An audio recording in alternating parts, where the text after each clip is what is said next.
नमस्कार दोस्तों, कैसे हैं आप सब। आज की हमारी कहानी है कैसे एक सास ने समझदारी से बहू की उसकी गलती का एहसास करवाया। जानवी घबराते हुए, मैं तो गैस धीमी करके गई थी, ये किसने तेज कर दी। सब्जी तो जल गई।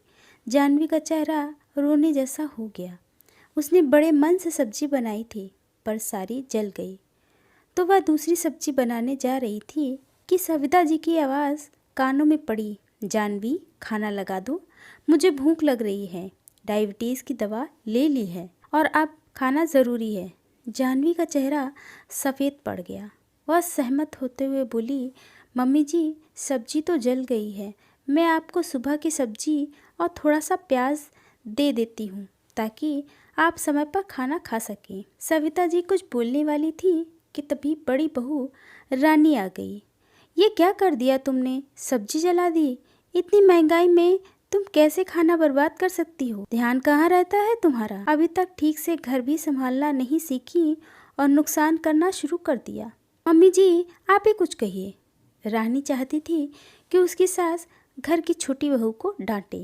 अभी सास कहती है, बहुत ज़्यादा मत बनो, मैं अभी जिंदा हूँ, अपने काम से काम रखो। सब्जी जल गई तो कोई ना। जानवी, मुझे तुम खाना परोस दो, मैं सुबह की सब्जी और अचार से खा लूँगी और घर वाले तो देर से खाएंगे, तब तक दूसरी सब्जी बना दो।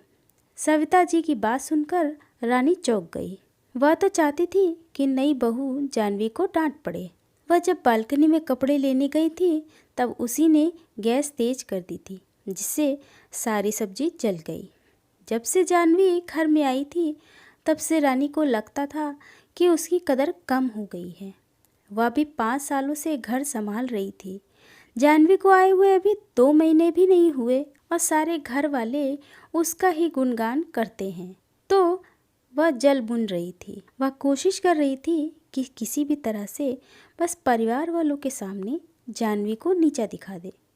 रानी समान पढ़ी लिखी थी और जानवी उच्च शिक्षा हासिल की थी।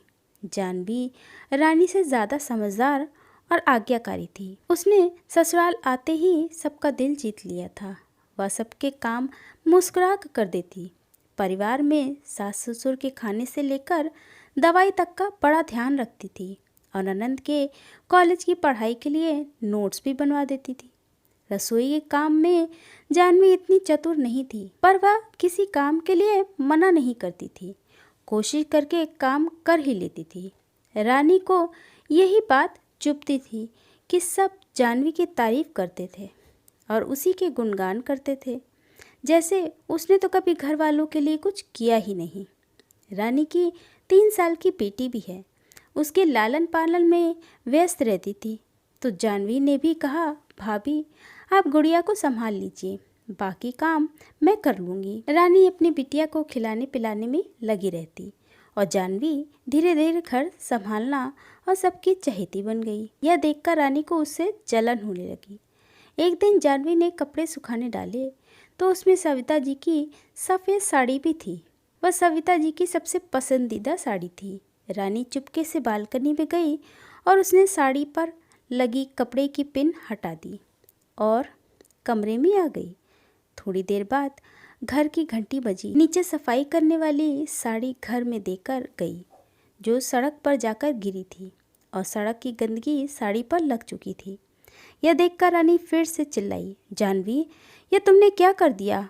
मम्मी जी की सबसे अच्छी साड़ी खराब कर दी। अब तो तुम्हें सज़ा ज़रूर मिलेगी। जानवी थोड़ा सा घबरा गई। तभी सविता जी आई और उन्होंने साड़ी देखी। जानवी को उसके कमरे में भेज दिया और रानी को अपने कमरे में बुलाकर दरवाज़ा बंद कर दिया। रानी हैरान थी कि सज़ा तो जानवी को मिलनी थी। सासू माँ मुझे क्यों बुला लाई। रानी, तुम घर की बड़ी हो और तुझे ये काम शोभा नहीं देता। परिवार में इज्जत बनाए रखने के लिए खुद ऊपर उठा जाता है, ना कि दूसरे को नीचे गिराया जाता है। मुझे पता है तू जानवी से जलती है, उसके गुण तेरे आंखों में चुभते हैं। जानवी और तुझ में एक बड़ा फ़र्क है कि तू 5 साल से चिड़ करके बोझ समझकर घर संभालती है, कभी किसी से मन की सेवा नहीं की। वहीं जानवी चाहे काम करना कम जानती है पर खुशी से चाहती है और सच्चे मन से करती है। उस दिन जब तू गैस की आंच तेज कर रही थी तो मैंने तुझे देख लिया था। जलन की भावना तुझ पर इस कदर हावी हो गई कि तूने अन्य का अपमान कर दिया, जानबूझकर सब खराब कर दिया। मुझे लगा तू सुधर जाएगी, पर उस दिन अपने कमरे की खिड़की से मैंने तुझे जानबूझकर साड़ी पिन हटाते हुए और साड़ी नीचे गिराते हुए देखा और तूने सारा इल्ज़ाम जानवी पर लगा दिया। शर्म आती है मुझे तेरी सोच पर। अपनी देवरानी से जलती है, उसे सबकी आंखों में नीचे गिराना चाहती है। वह तुझे अपनी बड़ी बहन की तरह मानती है। मैं उसके सामने तुझे डांट सकती थी, पर फिर उसकी नज़रों में तेरा सम्मान कम हो जाता, इसलिए मैंने कमरे में बुलाया।